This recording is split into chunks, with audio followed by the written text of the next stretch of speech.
Hello and welcome to another episode of our Nomade Discover Series 2020. Today we're going to travel to Antarctica, a very popular destination for Australian passengers. And when you check the numbers of passengers visiting the white continent, you'll see that North Americans are the top one, then you have Chinese passengers, and then you have Australians, almost 5,000 Australians every season. So that means compared to the population of each country, is a destination that Australian passengers really like, and I think it's becoming more and more popular every season. Okay, today we're going to check a little bit about the destination itself, but also how Antarctica 21 set up this new model to actually fly over the Drake Passage instead of sailing, and then enjoying cruising the Antarctic Peninsula. And this is something that was created 15 years ago. We have been operating for 15 seasons now. They started with one departure, 39 passengers, and today we have 40 departures and almost 3,000 passengers in a season. So that means that the model is actually working, is successful, and people will enjoy more time exploring and not sailing on board of a ship, which is um, what is the main appeal of this um, of this program, okay, of this type of itineraries. First, I want to show you a little bit of a video of what the air cruise is all about, and then we'll go straight into the destination.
Yes, an amazing destination. If you have been to Antarctica, please raise your hand so we know who have had the chance to actually visit the White Continent. I had the chance to visit, and definitely for me the most impressive thing was not only the place itself, but the fact that every other destination that you visit in the world, you have a certain dish that you need to try, and the people, of course, the culture, and here it's just pristine wilderness. So let's check a little bit about what Antarctica has to offer. Here you can see, of course, the close encounters that you can have with the whales, of course, the wildlife, the penguins. This is what inspire people to travel to the white continent. Okay, this is a picture that I've all been impressed by. This is the Ocean Nova, our expedition vessel. And when you're there, you understand the magnitude of this destination. The place is huge. You're surrounded by nature, and definitely something that people want to experience at least once in their lifetime. One of the key things about Antarctica 21 that we'll discuss a little bit in more detail is the flight, of course, and flying over the Drake Passage instead of sailing, but also then the number of people. And then the number of people makes a huge difference when you're there. Okay, here you have a map of Antarctica, and on the left upper corner of your screen, you will see the Antarctic Peninsula, which is closed in comparison to the rest of the continent to South America. And this is where around 85 to 90% of the tourism operations actually happen. Okay, the reason is because this is a landmass. It's not just ice, and that means that birds and the wildlife can actually live here year-round or migrate into this area, and they will always find land. Okay, compared to other parts of Antarctica that goes the ice goes shifting, and it will create different land masses in different types months of the year. Okay. Here you have a little bit more detail of what we're talking about. This is the Antarctic Peninsula, and here you see South America. And we start from Punta Arenas in Chile, in Chilean Patagonia, and we fly all the way to King George Island, where Frey Station is. This is managed by the Chilean government. And from there, you board your ship to actually go and explore the Antarctic Peninsula. Okay, so the Antarctic Air Cruise model. Okay, this is something that was created and pioneered by Antarctica 21, and the whole concept is that it would be the way to travel to Antarctica in 21st century. Okay, this is the new way to travel to Antarctica, avoiding 48 hours one way on a ship from Ushuaia to the Antarctic Peninsula, and only spending, it's a 2-hour flight from Punta Arenas. So it's a 2-hour flight going to King George Island, and then boarding the ship, and then there are different itineraries, 5 nights or 7 nights exploring the Antarctic Peninsula, depending on the program that your passenger actually chooses. Okay, a lot of people will like to know more about Antarctica 21 or have heard that you can fly, and they will be very curious, that they will end up booking with us or this program because of the number of people. Okay, one thing is the comfort of avoiding the storms in the Drake Passage, of course, getting the speed to get to Antarctica quickly and save time. If you compare to sailing, so you're saving 4 days right away. So, and most of our passengers use those 4 days that they're saving to visit Patagonia or other destinations in South America. But for me, the best part is the size. It's a small ship, jet-like experience, and we need to consider that in average, we're taking 70 passengers per departure. Okay, in Antarctica, you cannot have more than 100 people, including the crew, at the same time on the same spot. This means that with 70 passengers in average, plus 12 to 14 expedition leaders, depending on the vessel that you choose, that means that everyone can disembark at the same time and maximize their time exploring the white continent and not waiting for your zodiac to come in, or in fact, Antarctica 21, they don't have a lecture calendar over the day. They do all the lectures at night after you finish exploring. But daytime, everyone goes out, everyone have the chance to go out at the same time, explore. You have a landing in the morning, then you come back for lunch. Lunchtime, everyone comes back. The ship can move from one spot to the other. So in one day, you're visiting 2 spots, up to 3 hours each spot. So the time that you can have exploring the white continent is a lot compared to other programs in the market. Okay, so let's talk a little bit about the Antarctica 21 key features that make this program so special and so unique. Okay, a very important thing is the flight. Okay, so to maximize the chances of reaching Antarctica on the day that is scheduled, we only have 1 flight per departure. This means that we have an 80% plus on-time ratio. So more than 80% of the times, our flights are reaching Antarctica on the day that is scheduled, and this, when you compare to other air cruise programs, we are way over their average. So to be in more detail, probably other companies they can reach probably 60% on time ratio, and we are over 80%. So that means, and that's because we're using only one flight.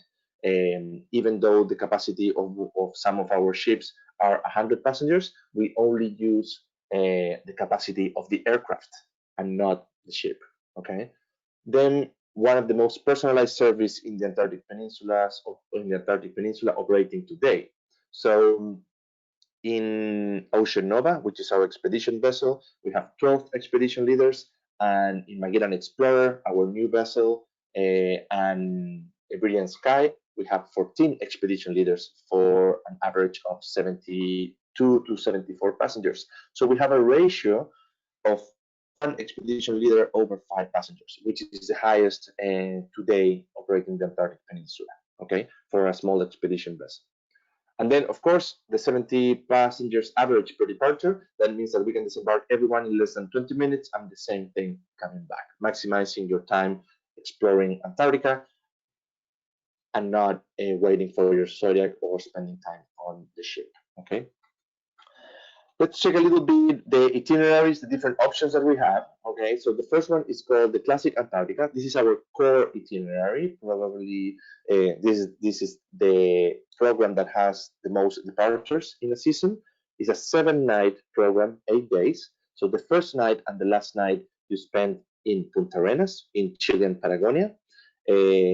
We request people to actually arrive on the first day of the program before 2 p.m. to Punta Arenas. If they are coming from Santiago or even they were exploring Patagonia, you need to be hopefully in Punta Arenas before 2 p.m.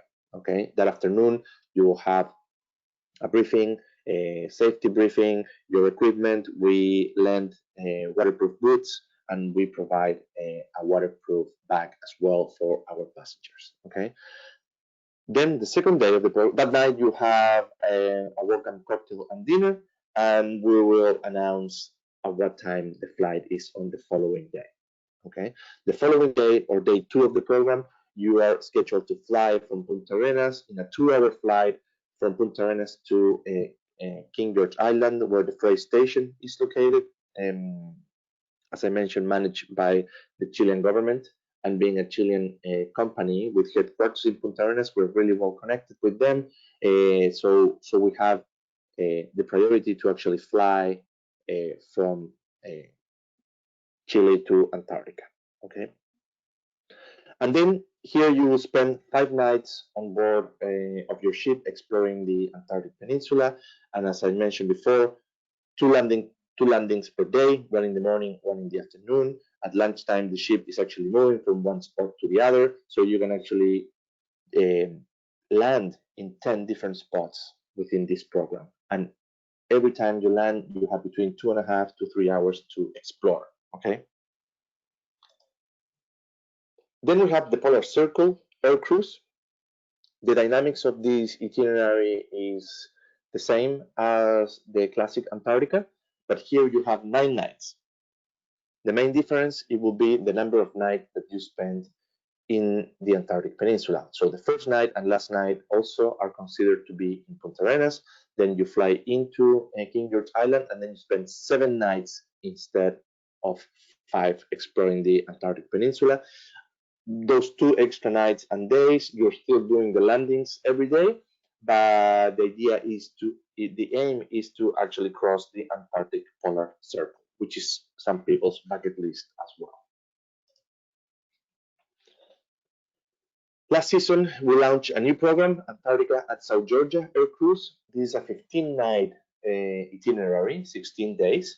And here you're flying from Punta Arenas to King George Island, then cruising the Antarctic Peninsula, and then sailing all the way to South Georgia and then back to Ushuaia. So this itinerary will start in Chile and will finish in Argentina.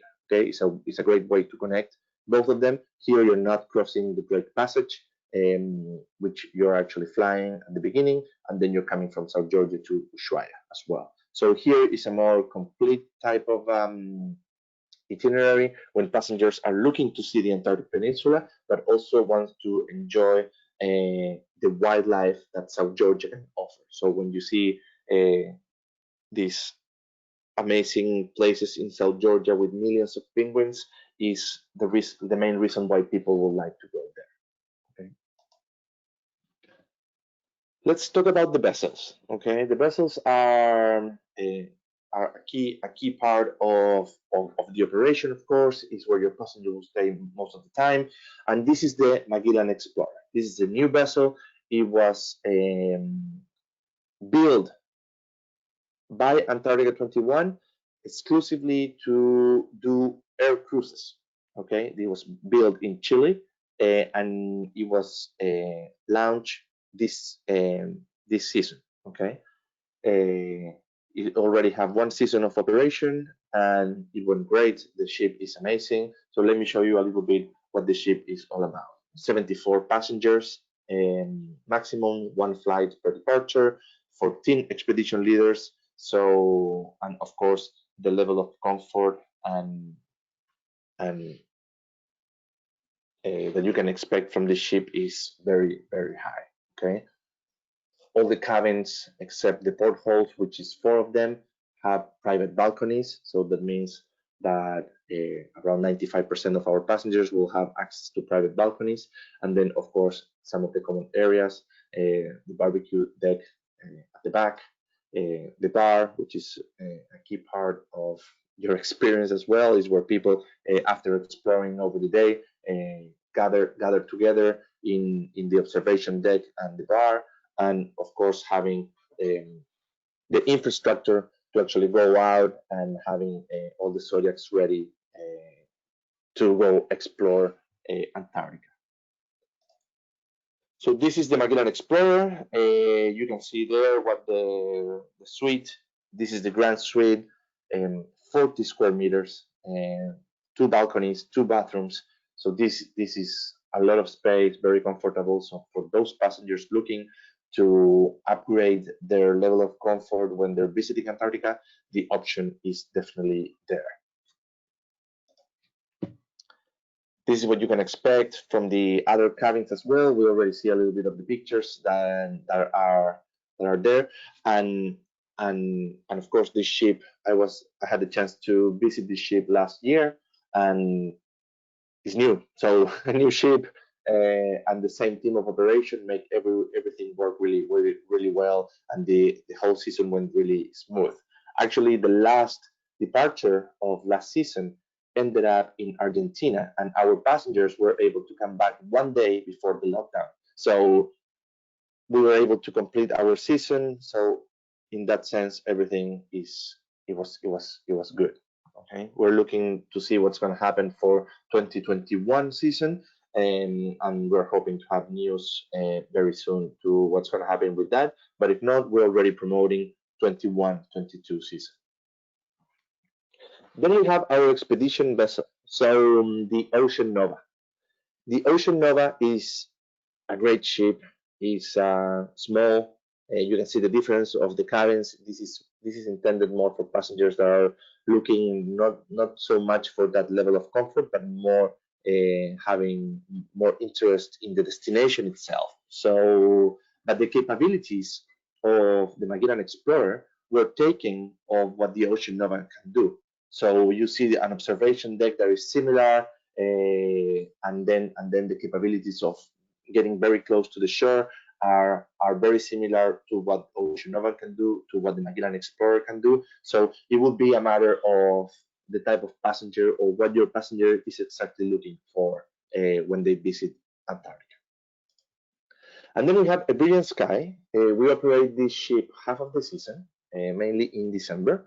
And here you see a more classic type of cabins, but also a small ship, very agile. It can go through ice, and sometimes even when other ships cannot go through Lemaire Channel, for example, which is very narrow, you can continue. This ship can continue, and you have a little bit of an exclusive view when the conditions are a bit rough at the beginning of the season. So also an alternative, and again, it will depend on your passenger what they're looking for in terms of level of comfort.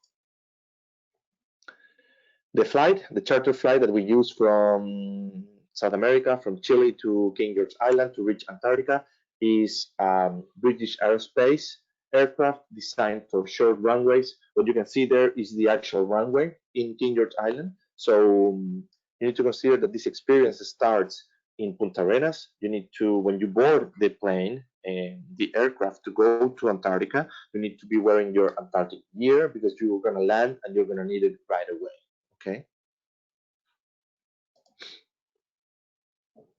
Some extras, okay, that we provide as well. Adventure programs like hiking and snowshoeing in Antarctica. This is something that you can buy a half-day session when you are on board of the ship.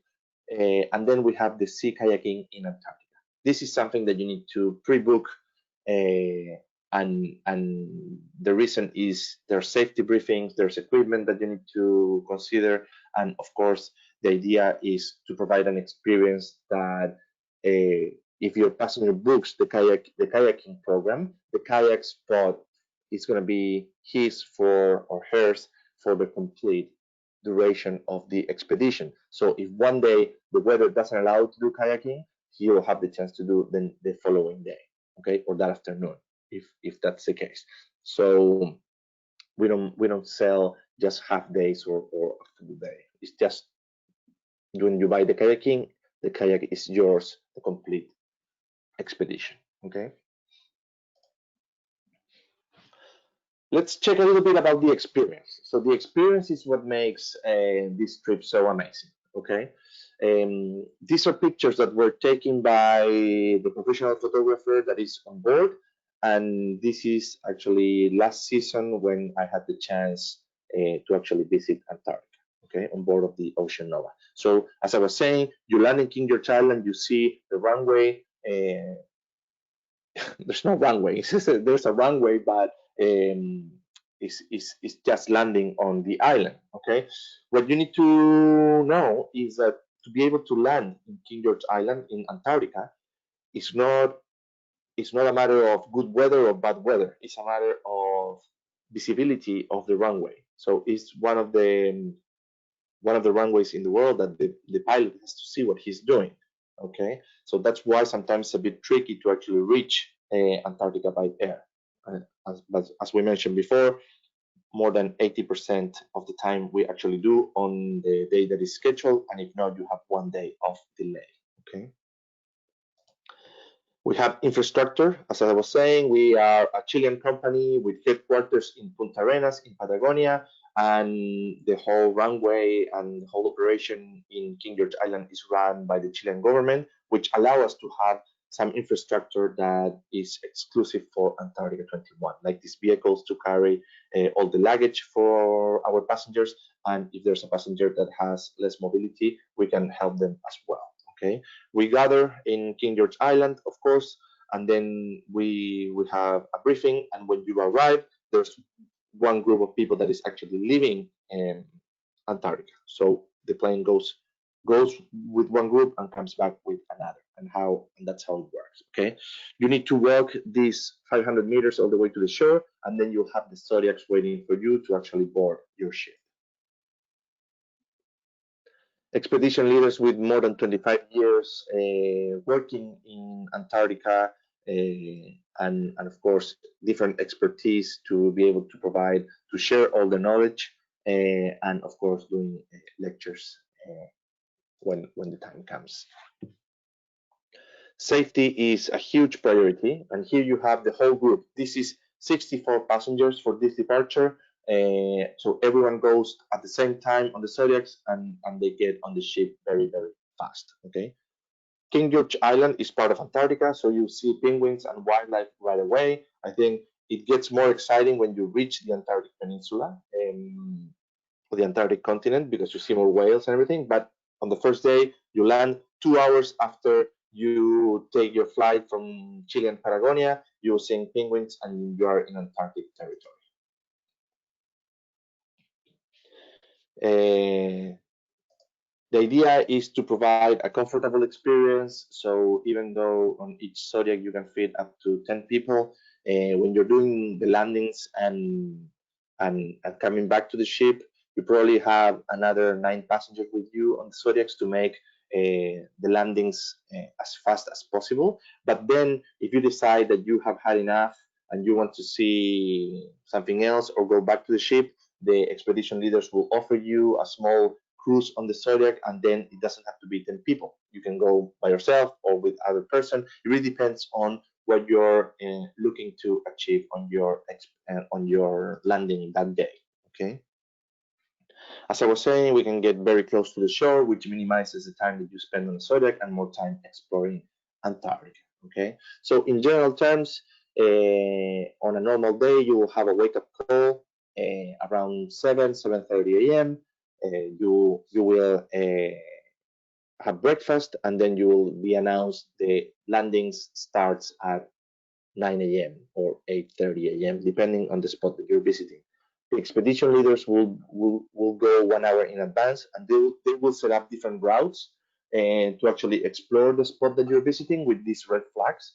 And then you have the freedom to choose your pace and where to go and how much time spent on each part of the spot that you're visiting. So you have the freedom to explore at your own pace, which is for me the main luxury of this program. Here you can see the scale of the place and the size. And here, something very important to mention is that when you book the kayaking program, most people are afraid that they're going to be missing something when you do the kayaking and the rest of the passengers are visiting a different spot. The kayaking, the people that do kayak, they go with the kayak master. They will depart if the landing is scheduled for 9 a.m. They will depart around 8:30, 8:45. They will kayak for an hour and a half, and they will end their kayaking session at the same place as the rest of the passengers are exploring. So you're not missing anything. You're doing the kayaking and you are actually visiting the same spot as the rest of the passengers. This means that you don't create this frustration in passengers when someone sees some part of Antarctica and then the rest see something different. The idea here is that everyone gets to see the same and as much as they can.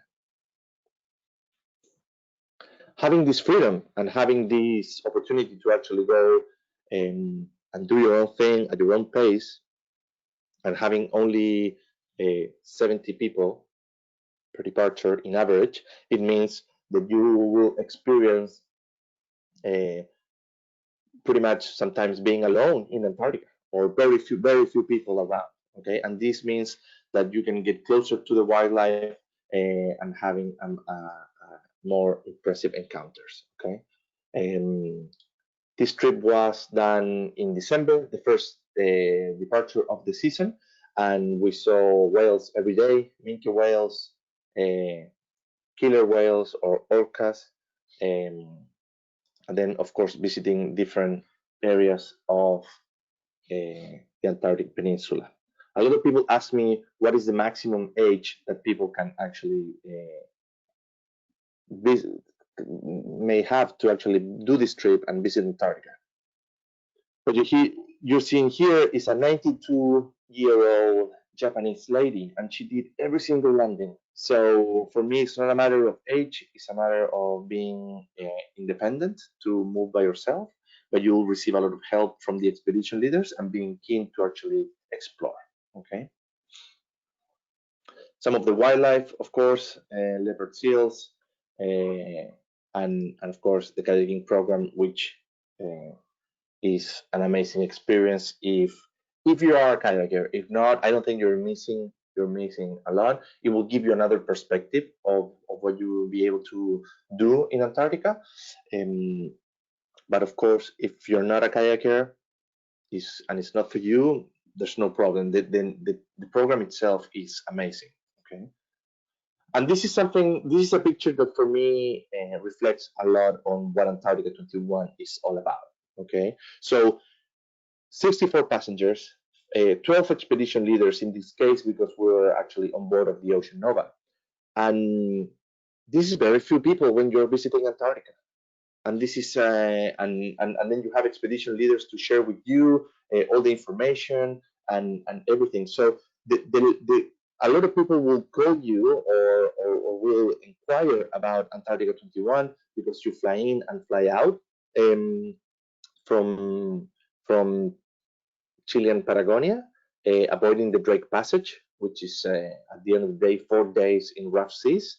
But they will end up booking because 70 passengers per departure, one flight, maximizing your time exploring the wide continent and not waiting for your soil. I think those are the key aspects that make Antarctica 21 so special and so unique. Okay. I'm going to share this video of what Antarctica 21 has been doing the last 15 years, and with that we can finish our webinar. And if there's any questions, please let me know.